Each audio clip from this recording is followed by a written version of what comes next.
Dans cette vidéo, nous allons voir la quantité de matière grasse.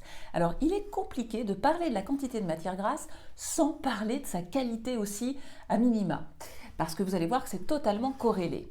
Alors, il faut comprendre une chose, c'est que en grande partie, la quantité de matière grasse va dépendre de l'un de vos organes attachés au foie qui s'appelle la vésicule biliaire. La vésicule biliaire va sécréter de la bile et c'est grâce à la bile que la majorité des matières grasses vont être bien digérées.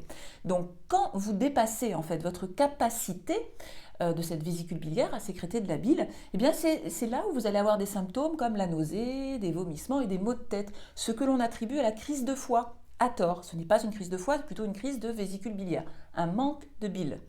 Mais la bonne nouvelle, j'ai envie de dire, c'est que certaines matières grasses ne passent pas par la bile, n'ont pas besoin de bile pour être digérées. C'est le cas de l'huile de coco, par exemple. Alors, nous verrons en détail dans le module Gérer la qualité des matières grasses. Là, ce qui nous importe maintenant, c'est la quantité. C'est-à-dire que j'imagine que vous avez envie de savoir comment répartir les différentes matières grasses dans votre alimentation de tous les jours. Eh bien, c'est ce que nous allons voir ici. Vous le savez, depuis le début, je vous dis que nous ne sommes pas dans un régime. Donc, ce qui veut dire qu'on doit pouvoir manger de tout, mais dans certaines proportions.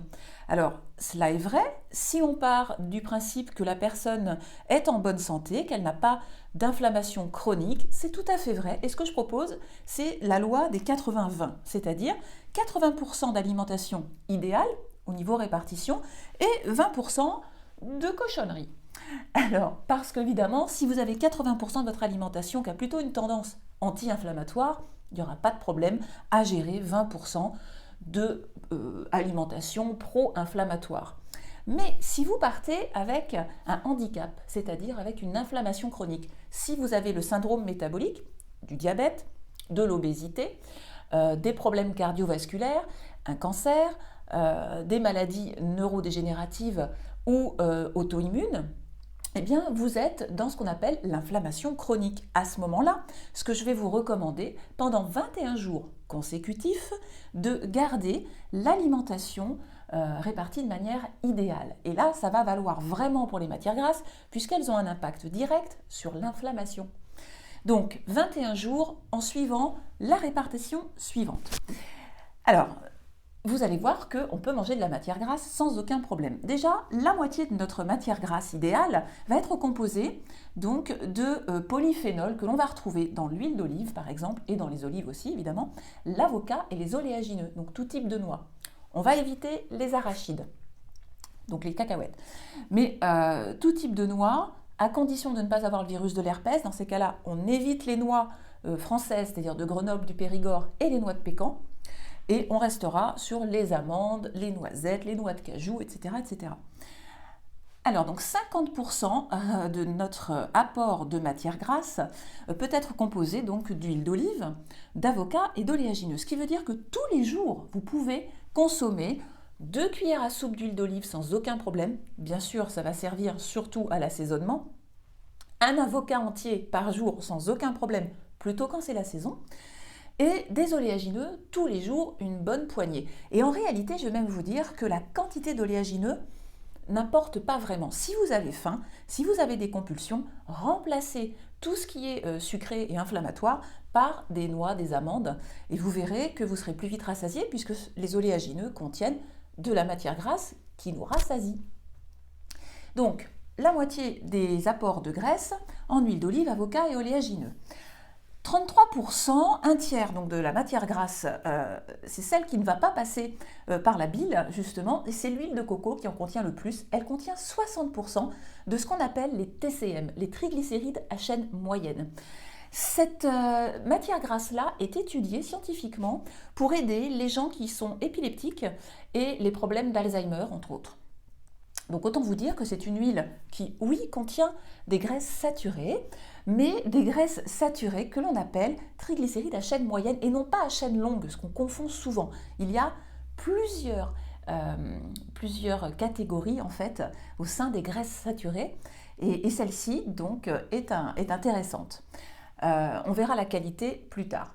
Donc l'huile de coco, le beurre clarifié, pour avoir justement que nos triglycérides à chaîne moyenne, comme l'acide linoléique conjugué, le CLA, le lait de chèvre, c'est pour ça qu'on peut consommer des fromages de chèvre par exemple ou du lait de chèvre. Et pour ceux qui ont vraiment cette inflammation, qui serait épileptique, ou qui aient des problèmes, que ce soit cancer ou maladie, je dirais, liée à l'inflammation chronique, pourraient, avec l'accord du médecin, se retourner vers un complément alimentaire qui est une huile, qui est en fait un extrait de l'huile de coco qui est 100% TCM, qui s'appelle Octanoplex. Attention, pas d'automédication, hein. C'est à voir avec un professionnel de santé. Mais à savoir que ça existe et ça peut être très intéressant, surtout si vous ne prenez pas de médicaments spécifiques. Donc ça, c'est à voir en particulier. Et notre autre catégorie, nos acides gras polyinsaturés, et là, on va avoir 17% d'oméga. Alors, dans les oméga, vous le savez peut-être, il y a les oméga 6 et les oméga 3. Alors là, ici, on est dans les oméga 9, mais ici, oméga 6, c'est malheureusement ce que l'on consomme le plus. Et ces oméga 6 ont une tendance pro-inflammatoire. Et notre problème actuel, il est qu'au lieu de consommer 2 fois plus d'oméga 6 que d'oméga 3, on est arrivé à 20 voire 30 fois plus chez certaines personnes, selon l'alimentation. Et donc, on a énormément d'oméga 6 en excès dans notre alimentation, ce qui pose un gros problème. Et c'est pour ça qu'il va falloir rééquilibrer, apporter des oméga 3, plus que ce que vous consommez actuellement, pour arriver justement à 2 fois plus d'oméga 6 que d'oméga 3. Les oméga 6, c'est simple, ne les cherchez même pas, ils sont partout. Donc, en fait, ce qu'il faudrait, c'est essayer d'éviter les oméga 6 et puis mettre plus d'oméga 3 pour être sûr d'avoir le bon équilibre. Alors, comment on fait ça? On le verra dans la qualité. Tout ce qui est bleu blanc cœur, tout ce qui est poisson gras, et graines de chia, et huile de colza, et les graines de lin qu'on va avoir dans des compléments alimentaires, aussi sous forme de farine comme la linette par exemple, ou le phyllo-bio. Donc ça, c'est la répartition idéale. Si vous êtes en inflammation chronique, donc pendant 21 jours, je vous conseille de rester que là-dessus et d'éviter totalement ce qui est en rouge, c'est-à-dire l'huile de tournesol et de pépins de raisin. Ça, c'est oméga 6 et on en a beaucoup trop dans notre alimentation, donc c'est vraiment soit à bannir si vous êtes en inflammation, soit à ne garder que 20%.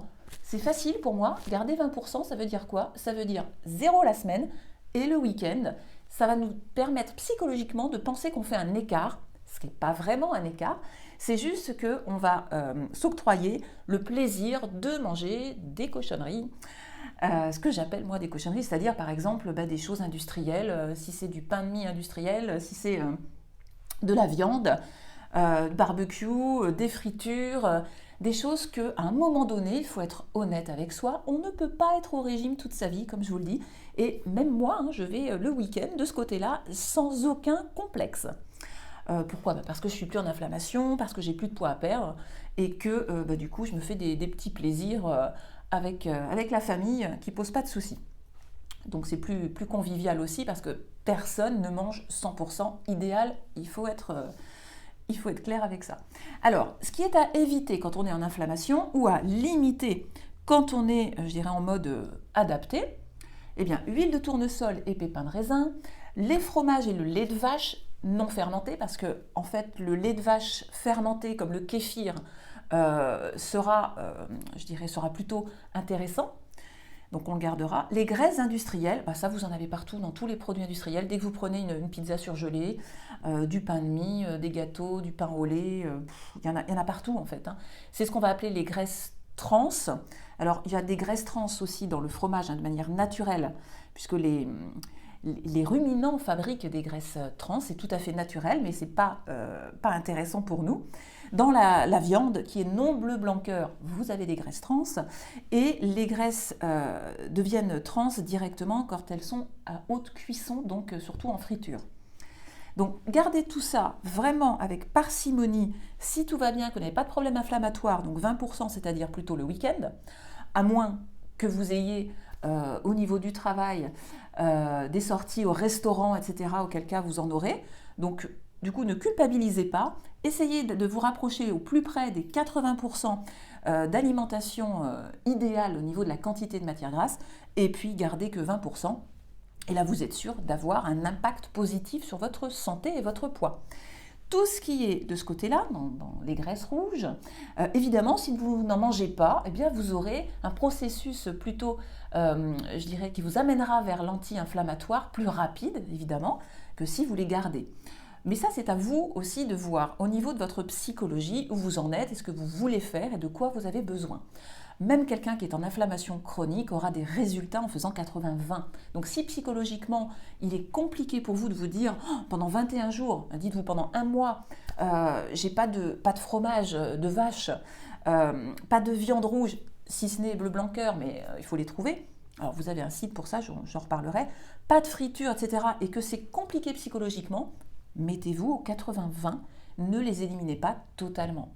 D'accord ? Ne rentrez pas dans l'excès inverse qui vous mettrait dans la frustration et qui serait, vous l'avez vu, la frustration, un cas d'échec. Donc, quantité de matière grasse, si on revient là-dessus, eh bien, tous les jours, je peux manger donc, de l'huile d'olive, donc, que ce soit assaisonnée ou même pour faire cuire, l'huile d'olive peut être très bien, ou mijotée. Donc, en règle générale, on dit 2 cuillères à soupe d'huile d'olive par jour sans aucun problème, un avocat entier, une grosse poignée d'oléagineux sans aucun problème, et ça tous les jours. Donc un tiers, donc vous voyez par exemple, vous pouvez cuire avec l'huile de coco sans aucun problème, vous prendre du fromage de chèvre dès le matin sans problème aussi, par contre c'est soit le matin soit le midi, jamais le soir évidemment, mais c'est faisable. Et le beurre clarifié pour ceux qui aiment ça, soit pour cuisiner, parce que c'est vrai que le beurre peut être monté à haute température, celui-là, sans poser de problème. Donc pour faire des plats plutôt type indien, c'est le beurre qui est utilisé par les Indiens. Ou bien pour tartiner aussi, vous pouvez aimer ce petit goût de noisette. Et puis, eh bien, au moins 3 fois par semaine, des poissons gras comme les sardines, les maquereaux, ce genre de choses, ou les anchois, etc. Et par contre, comme je le disais, les oméga-6, vous en avez de toute façon, dès que vous allez manger de la viande ou du fromage, vous avez des oméga-6 dedans. Donc on ne les compte pas en réalité, puisqu'ils seront là d'office dans nos protéines, pour la majeure partie d'entre eux. Donc c'est plutôt vers les oméga-3 qu'on va se focaliser pour en amener plus.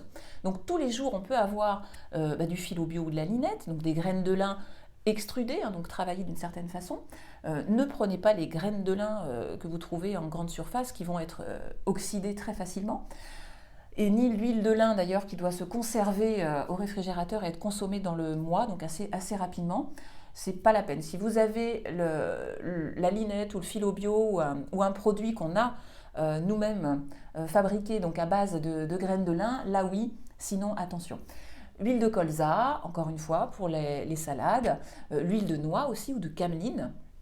Donc tout ça, c'est pareil, 2 cuillères à soupe sans aucun souci, voire une boîte de sardines à l'huile d'olive, attention, évitez huile de tournesol, dès que vous pouvez, prenez huile d'olive, donc ou nature. Huile de sardines à l'huile, maquereau aussi, attention aux maquereaux, au vin blanc et aux sauces moutarde avec qui contiennent des sulfites, on ne va pas en rajouter, donc prenez-les plutôt au naturel, ou voire au citron, je crois que ça existe aussi.